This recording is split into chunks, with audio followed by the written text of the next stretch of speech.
Assalamu alaikum viewers. I'm your host Sultan M. Hale with another edition of Defense and Diplomacy. The province of Balochistan, which happens to be the largest province of Pakistan, is also unfortunately the most neglected. Subsequent governments have neglected it. But some movement has been made through the offing of the Aghaaz-e-Huquq Balochistan. But is it enough, or is it just a beginning?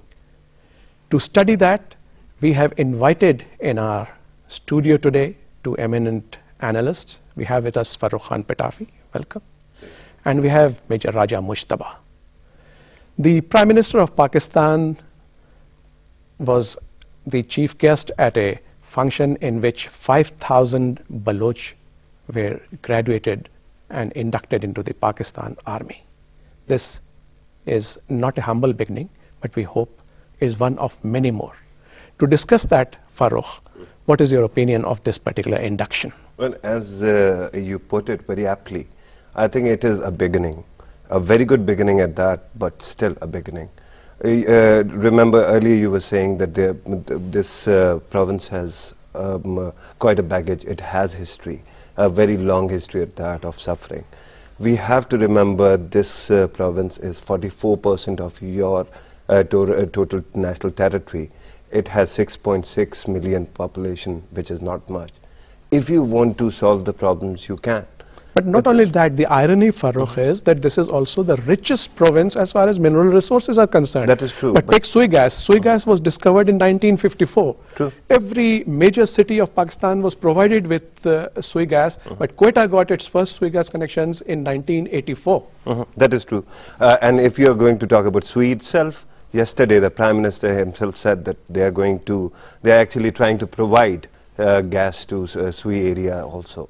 You know, these are big problems that you have to resolve, but if you have initiative and commitment, you can do it. Unfortunately, ever since we have introduced this package, Aghaaz-e-Balochistan, Huquq-e-Balochistan package, we have not been able to take care of it, and we have not been that fast as we need to be. But maybe, as they say, it is better late than never. At this moment, if the Prime Minister is there, if he's speaking over there, I think it is a beginning. It can be improved upon. They can speed it up. But we have to start negotiating with those who have been alienated, who have weapons. If you hold that thought, I'll just come to it. Sir. Your opinion, Raja Mujtaba, about the Aghaaz-e-Huquq Balochistan. Bismillah ar-Rahman ar-Rahim. Before I say that, I would compare, if Kashmir is supposed to be the jugular vein of Pakistan, Balochistan is the backbone of Pakistan. So we must consider that backbone gets the maximum weight that it has to carry, and Balochistan has that capacity to carry that weight because of its resources and all other riches that it has. And at the same time, this province has been neglected for one reason or the other, and all that this province has seen has military operations. Military operations may have been a necessity at that given time, but it was never followed up by a political solution to their problems. So unless political solutions are provided to their problems, no military operation can succeed. Now this induction of 5,000 cadets in the army, and previous to this there were another first batch which was about 10,000 cadets which were inducted in the army. So this is a humble beginning, but a lot more needs to be done. In this context alone, I would say that I have been professing, I have been advocating that wherever the defense forces go, they take the development with them. If you see the conditions of the province of Punjab, Khyber Pakhtunkhwa, Sindh, wherever the military garrisons are there, there's a lot of development taken place. Likewise, I would suggest that they should have more military installations in Balochistan. They can have a independent brigade group at Chaman. They can have an independent brigade group at Taftan and Noshki area. And not just the army. You see, the navy is also doing its bit. I'm coming to that. And they should shift PNS Himalaya from Karachi to Ormara. And take it there. Even if PNS Mehran is shifted, I think it will be a better choice. They have plans. In fact, they have plans. And if you notice that the Navy just inaugurated the PNS Dharmanja, which is a very major hospital, in fact, a state-of-the-art hospital at Ormara. Yes, that is true. But sorry to cut you, I just wanted to add one bit. If you're going to talk about military installations in Balochistan, if you remember, part of Aghaaz-e-Haquq-e-Balochistan package is that you are not going to escalate. You are going to de-escalate from there. You have to withdraw. You have to cut down forces from there. Mainstreaming is good. Having 5,000 Baloch citizens inducted into army is a very good thing. But to introduce more military installations, maybe not. Maybe the solution is that you have to think things through. You have to engage people. If you want, the political government can start an initiative that can develop the regions. But for that to happen, you have to start negotiating, as it has been stated repeatedly by the Prime Minister, by the President, other leaders, even Army Chief, that you have to start engaging people who have been alienated. And I'm not talking of alienation, the Prime Minister announced that he is willing to walk to the doorstep of the alienated people and talk to them. That depends who exactly are you going to approach. Are you going to approach Dr. Allah Nazar Baloch? Are you going to engage Maris or Buktis? That is a big question. If you're ready to do it, I think things can improve substantially. But in order to do that, the Prime Minister doesn't have that kind of luxury of time that he can go to the doors of people and persuade every person individually. What he'll have to do is he'll have to set up a commission that goes high-powered commission. It might have representation of politicians. It might have representation even of the military forces, armed forces. And they can go, they can negotiate terms of compromise, and then they can start development process at the same time. You have to remember that Balochistan has a number of problems. For example, if military or FC is present there, there are certain places that you have not been able to clear. For example, regions might have been cleared, but roads are blocked.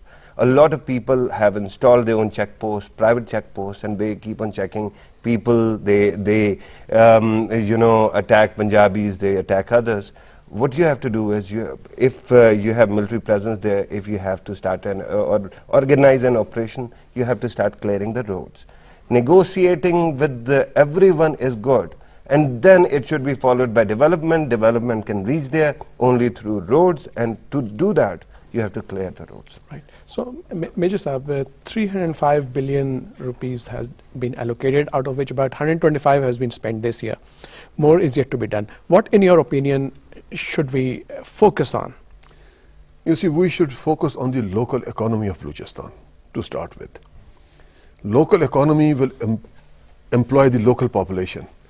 And to develop that local economy, maybe some people from the other parts of the country have to move in there with their capital, And those who move in there, their investment should be secured and insured, and they must be provided all sorts of securities that it will not be attacked or things like that, Once you have the local economy generating at all levels, then of course the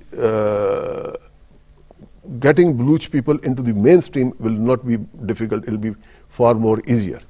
The bottom line is economy, bottom line is the welfare of the people, and that can only come through generation of economy. And Balochistan is one province which has the least population of Pakistan. It can take many more millions of people into that province, and whosoever go there will be actively supporting the development of Baloch economy. So my stress would be to develop the economy, develop their infrastructure, develop the railroads, develop the highways, and develop the airports, put more emphasis there. Because one thing why I stress about armed forces garrisons there, because wherever they go, they generate the local economy. If you put a division in Khuzdar, so it means you've got about 25,000 troops over there, plus their families and things like that. They are going to put up a hospital there, they're going to put up schools and colleges there, they're going to fetch for themselves to eat. So that is not going to happen. Local people are going to supply all that. So the local people get into the role of that economy. But Major Saab, you see, the grouse of the Balochis is that they don't want too many garrisons over there. Perhaps that's what the point you were making. For example, the hospital Dharmanja, which has been established, that is more acceptable because not only is it going to provide service, it is also having employment, especially Baloch women. They are, you know, finding work. They are getting training in Karachi and coming back. Here I would like to here I would like to add one thing, because it is not just because we want to place the troops there because of Baluchistan itself, you know. No, now our western border is very, very hostile. We need to protect that border also. Now, without having the sufficient and the appropriate garrisons at the appropriate places, you cannot defend that border. Let's solicit Farooq's opinion. Actually, when Major Sahib was talking about economy or economic process, that should start. But remember, first of all, sense of ownership has to come there. Whatever projects are being installed, which have been started, like Gawada, a lot of other places, they have not been owned by the people. Either they don't have the due share of resources or the economic output, or they think that their rights have been usurped. And in order to do that, I don't have any problem in taking as many troops to Balochistan as they are. First, this is our army, and Baloch people are our people. The only problem is that, as you put it rightly, they don't own it at this moment. For starters, what we have to do is we have to de-escalate. We have to start building ownership, local ownership. If they are happy with any kind of suggestions, anybody sitting here in Islamabad wouldn't have any problems at all. Regarding Pakistan-Afghanistan border, Pakistan-Afghan or Balochistan-Afghanistan border, you have to remember that that which we are calling border is not a border itself. It is Durand line, and Durand line has not been formalized. That is why it is so porous, and you have not been able to regulate it. Instead of actually installing too many garrisons over there, what you can do is start negotiating seriously with Afghanistan for a permanent international border. If you have that, you can man it, you can fence it, you can take care of it, and you don't have to worry about the military garrisons to man the borders, stuff like that. In addition to that, I should also mention here that no matter how many garrisons you have, a very hostile kind of smuggling takes place through Balochistan, which originates from Afghanistan, and we have not been able to stop it, and that trade actually generates all the capital for terrorists, may it be Taliban, may it be Baloch secessionist movements. You have to start curbing these people as well. If you don't do it... He's made a very important point. It's because of the porous border, and we need to look after it. But there was another aspect I wanted to solicit your opinion on. The Prime Minister mentioned zero tolerance for injustice. Very wise words. Yes. But look at it that, you see, the example of the Hazaras. In just last month, we have had 3 major incidents in which the Hazaras were picked out of buses by insurgents and pointedly killed. How do we get rid of this kind of a serious injustice? Zero tolerance to injustice is a very tall claim, but nevertheless, it's a desired claim. To do that, zero tolerance to injustice, it is not only in Balochistan, it's elsewhere, also in Pakistan. There are many people suffering. There are many people who have been deprived of their rights. There are many people who have been thrown out of their homes and their lands for one reason or the other. So injustice has, in fact, I just wrote a paper that it is basically the injustice that creates militancy in the people. If you want to stop militancy, you must stop injustice, you know. Once you provide justice to the people at their doorstep, the militancy will go down by its own self, you know, it will die its own death. So I would support that claim of the Prime Minister of zero tolerance, and I would request him to back it with actions and deeds and not merely words, you know. The Major says that he wants the Prime Minister to back it with action and deeds. Well, what's your opinion? I have serious problems with any word that is too abstract. Injustice is such a big word, as he has put it rightly. It is such a big and abstract word that you can continue interpreting it, and you will take ages. But coming back to the Hazara situation might have seen 3 incidents recently, but the history is quite old, and it has been accelerating for quite some time. What you have to do is you have to start actually protecting them, because they are really endangered. At this moment in Balochistan, there are a lot of forces which are working. There might be secessionist movements there, but there are also Taliban. There are also the sectarian groups, and those who are actually pinpointing, actually attacking Hazaras are sectarian groups. You have to start cutting them down. You have to give protection to all these people who are part of our country. If you don't do it, you are going to further alienate a lot of people. And the ever-present foreign hand, you see, unfortunately, is fishing in troubled waters. Well, when you talk about foreign hand, I don't have any problem in buying that foreign powers have interest in Balochistan. They keep on funding. I can believe it.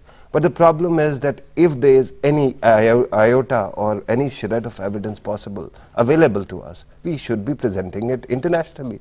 We have not been able to. That's why I fear that if we don't have that kind of evidence, we cannot buy this idea that some other country is doing it from without. What we have to take care of is that whosoever it is funding these people, apart from our drug trade or the drug trade that crosses from our borders, apart from that, if there's any country which is supporting these groups are Pakistanis, and we have to start buying them back. Every person who can be sold to a foreigner has a price tag. You have to buy him back. It all takes is shuru and good planning. If you have that kind of planning, I don't see any problem, any bottleneck being present there that cannot be resolved, that cannot be done away with. So Major Mujtaba, how do we bring the Baluchis back into the mainstream? One thing is the sense of belonging and ownership. That is very must. We have to give them their due place in the political process of the country. We have to absorb them in all the process of the government ladders, wherever they can be absorbed. So, and they must be given proper representation in all these fields of the state functionaries, That is one.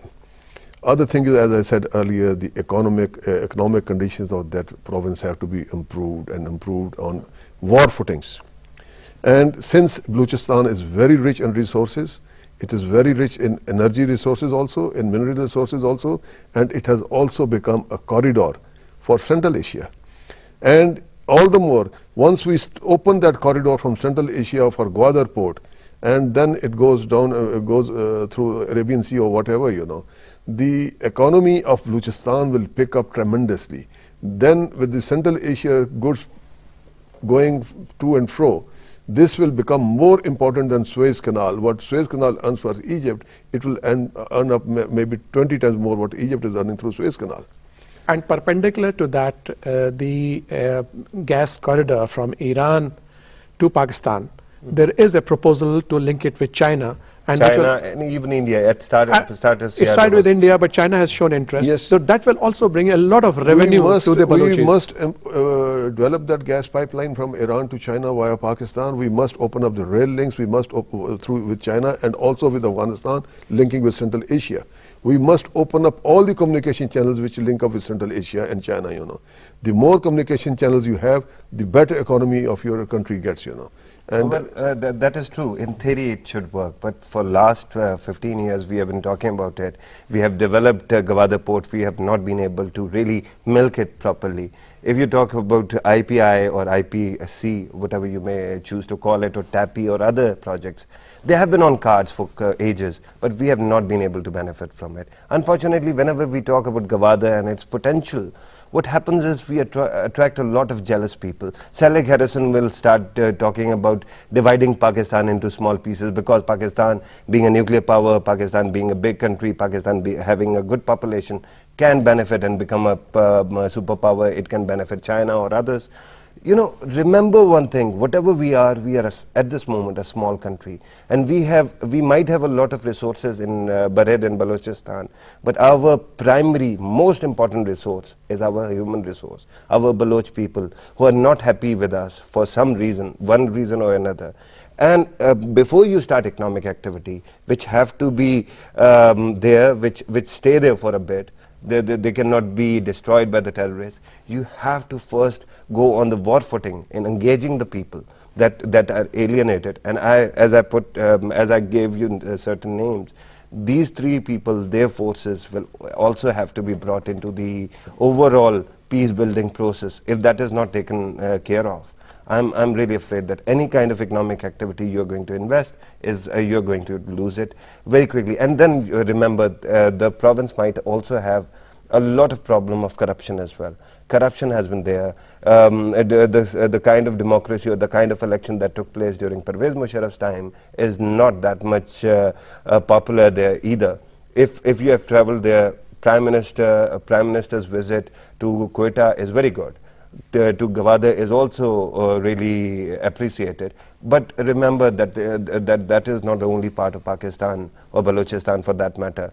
Kohlu is also part of it. Kahan is also part of it. If Prime Minister or the President being ethnic Baloch, if he has not been able to go there, you have to really understand what exactly is happening there. You have to start de-escalating and build peace. If you don't do it on war footing, so winning the hearts and minds of the people, and that too at a war footing. Your closing comments, your final suggestions, sir. I would very rightly say, very aptly say that first it has to be social justice at all levels. You have to lure the Baloch people who have fallen away from us for one reason or the other, and they must be brought back like a brother. They must be given their due place in the society. They must be given their due place in the political process. And it should not be ethnic based also in the broad spectrum, but it should be based on the national spectrum. But still, that ethnic feeling is always there, and that has to be taken care of till such time that the maturity level goes to that level where then ethnic feelings, they recede and the nationalism comes forward, you know. Right. Till that time, you've got to take them care of them like a tender thing or like a baby in the cradle, you know. Right. Address them with kid gloves. So viewers, might I just add one thing? Very briefly. Prime Minister's statement, he also mentioned missing Pakistanis, missing citizens from Balochistan. I think if that also is taken care of, I'm sure a lot of hostilities will be reduced and this country can move forward. Right. So viewers, with that we come to the end of this intense debate in which both our participants conclude that we need to engage the people, we need to build a domestic economy, but most of all we need to bring back the angry Baloch, the dissidents who are dissatisfied, and the reason for their dissatisfaction is because we have neglected them far too long back into the mainstream. They happen to outline some of the paths that we need to adopt, but we need to do it ASAP, as soon as possible. Thank you so much, Farrukh Khan Patafi. Thank you so much, Major Raja Mujtaba. And viewers, keep sending us your comments. We look forward to your feedback and see you next week, inshallah. Allah Hafiz.